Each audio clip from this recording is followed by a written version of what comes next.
Don't use tab until you can play really well. Tab can be a huge crutch that can really mess you up. So don't use it until you can really play very well, if even then.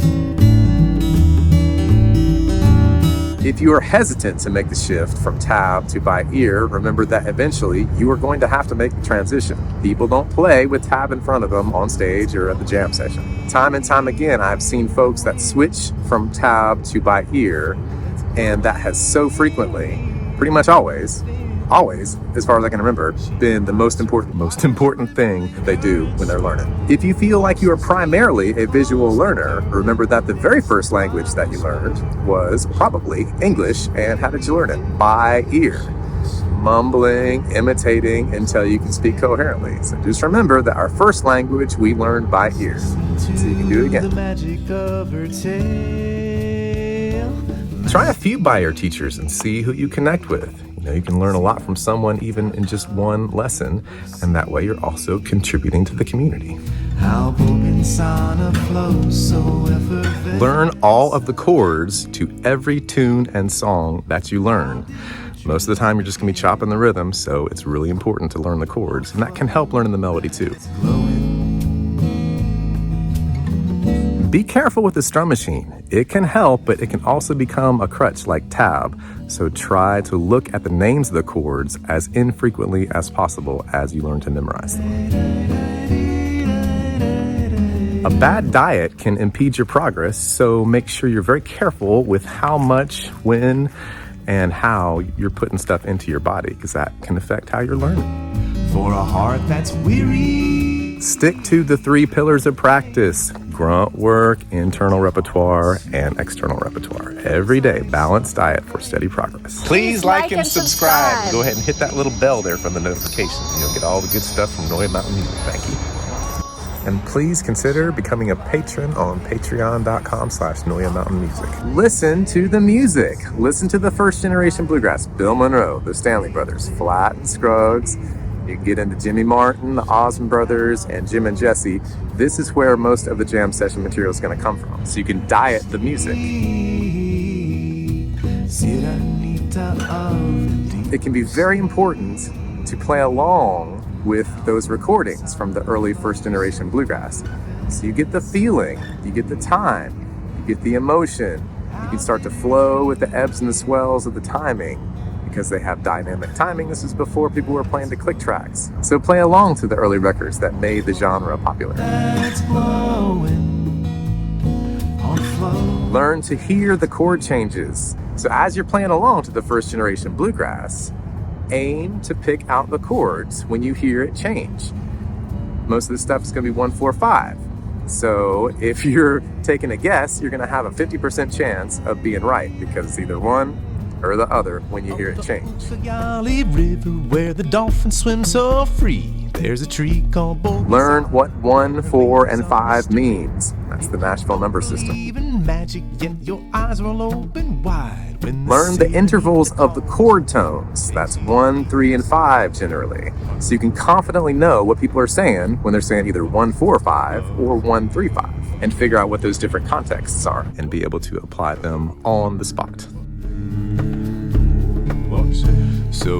Go to the local jams, make the pilgrimages to the festivals. When you get there, write down the names of the songs and the tunes and the keys so you'll be ready for next time. You can even put a little star by the ones that are your favorites and learn those first. I usually encourage finding the original recording to start learning the tunes or songs from.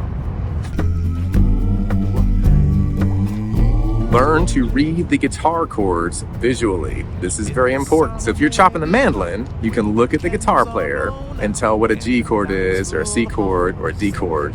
And if they have their capo on, then you'll know how to find those different chords in the higher keys. Holy power that is not in your control inside of water. Think about starting your own jam.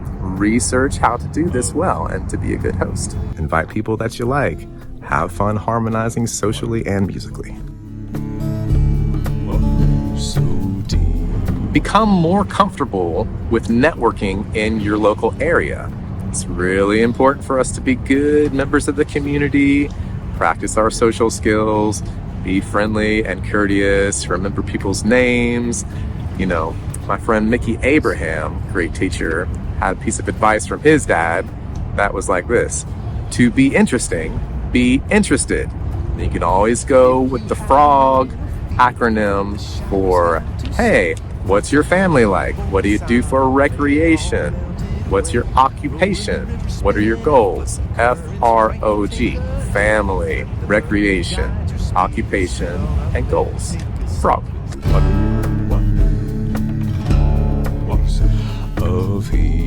Record yourself playing and singing your songs and tunes, and be analytical with your observations, but also gentle at the same time. Learn to sing 3 songs. You can't hardly go wrong with Blue Ridge Cabin Home, or Your Love is Like a Flower, Will the Circle Be Unbroken, All Fly Away, Long Journey Home. Stuff like that will fly in most jams. If you're getting the hang of how to play and sing pretty well, think about learning how to play and sing in harmony. Try to write some of your own songs and tunes, and you can research how to do this well from experts. We all have bad days. They don't last forever. Don't let them get you down too much. Sometimes taking a day or 2 off can be a good thing, although generally we recommend consistent practice for the best progress. Don't forget about your love of the music. Come back to your touchstones often. Reset, calibrate your system. Remember the joy. Don't worry too much about what other people think. They're usually just concerned about themselves. But also be curious about jam session etiquette and community culture. Aim to be open-minded. People like a lot of different things, and it's cool to give things a try. You know, there's one idea that we're destined to become our opposites, and I have certainly found that to be true in many ways with what I like and what I don't like. Growing into things, you know, Bill Monroe's not everybody's cup of tea. Sometimes you never get to learn to love it, but sometimes, you know, you can learn that there's something to that Monroe style. That's what Chris Daly said. Aim to stay in your flow zone. And if you like this video and want to support the content here, please like the video on YouTube. You can subscribe, leave a little comment if you want to, and tell me what you think, maybe something I missed or whatever. And if you'd like to support the channel further, please think about becoming a Patreon supporter at patreon.com/Noya Mountain Music. And many thanks to all the folks who have been making this work possible. We'll see you on the next one. She flows, the mermaid she knows, the ways of the misty deep.